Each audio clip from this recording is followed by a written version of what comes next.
De corrupting the faith, 2. Has the Quran stated that the paradisiacal men come into matrimony with the wide-eyed maidens of lofty stature, adorned in delicate silhouettes, while around them youthful servants, just reaching the zenith of maturity, attend them like flawless pearls. These two topics, as per the interpretations of scholars and translators, are mentioned respectively in verses 20 and 24 of Surah At-Tur. They will recline on thrones lined up, and we will marry them to fair women with large, beautiful eyes. Quran 52-20. And there will circulate among them servant boys, especially for them as if they were pearls well protected. Quran 52-24. Only 2 words in these verses have led to such interpretations. The term hur-ain, which has been translated as women of delicate bodies and large eyes, and the term gilman, which has been translated as young boys or servants. It's evident what kind of individuals would seek such things, and if paradise is meant to be a place of enjoyment, why not? However, the key Quranic words need to be translated based on the language and culture of native Arabic speakers. The term gilman stems from the root meaning to be in a state of excitement. For instance, Igtalam al-Bahr means the sea became turbulent, rough and agitated. The native meanings of words are drawn from nature. Indigenous humans have a direct and unmediated relationship with nature. As human relations and civilizations became more complex, these words extended their simple meanings to abstract ones. For instance, the term barkat means the excrement under 4-legged animals, which signifies that life is thriving, and this term has been extended to mean a prosperous life in general. Ghulam also means a young boy because, during adolescence, excitement is abundant. In the Quran, the term ghulam is used 12 times to mean son, not a young servant.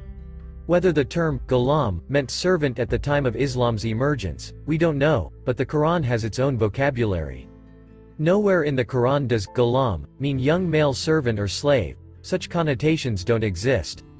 For instance, Abraham, Zechariah, and Mary are mentioned to have ghulam sons. However, the term gilman appears only once in the Quran, in the same verse. Beings resembling the beauty of pearls and shells that encircle the paradisiacs. Most translators have, influenced by the culture of male dominance and lust, rendered the term as young constant attendants. Essentially, they imposed their perceptions onto the Quran. Yet, gilman signifies manifestations and phenomena of beauty and excitement. Of course, it must be acknowledged that even many of the most traditional interpreters have never envisioned descriptions of paradise and hell as descriptions of our world. Most of them believe that these descriptions are worldly descriptions to help us understand this world and nothing more.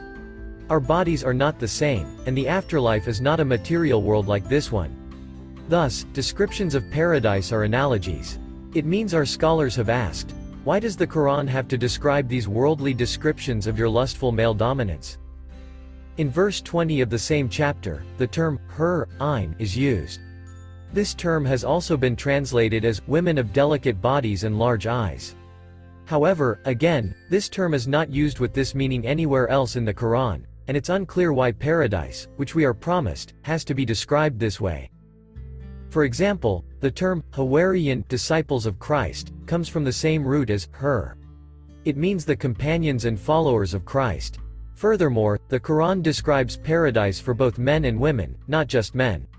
Unless we assume only men are entering paradise, or that the Quran hasn't valued women enough to describe paradise in a way that appeals to their desires, and that's why it falls short in attracting women's attention to both the goodness of this world and the hereafter. Deciphering the meaning of hur isn't difficult. We just need to return to the native meaning of the word. The term hur and hira, astonishment, come from the same root. Hur means anything that causes amazement and deeply influences a person. Hawarian, those deeply influenced by Christ. The term hur-ain can't possibly mean women with delicate bodies and large eyes. Where does delicate come from? Where does the large eyes come from? For instance, the term nur-ain means eye light, not a light with large eyes. In a briefer summary, this might be it.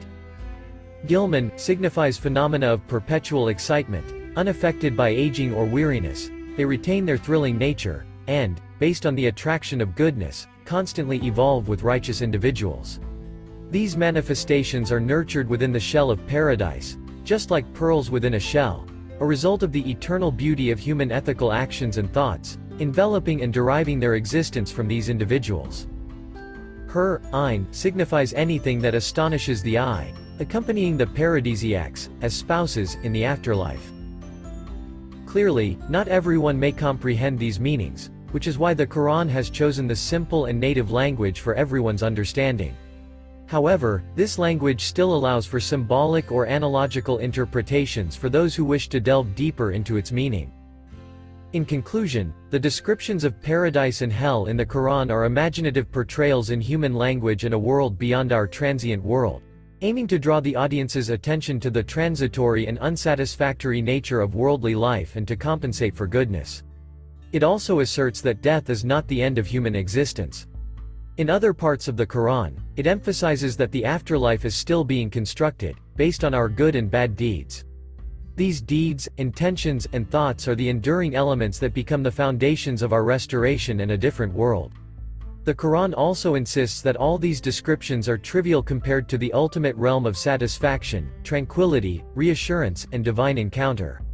These achievements are not the ultimate purpose of creation but rather their positive outcomes. However, the Quran states that the ultimate goal is the evolution towards a sublime status and position, not mere utilization of results and outcomes.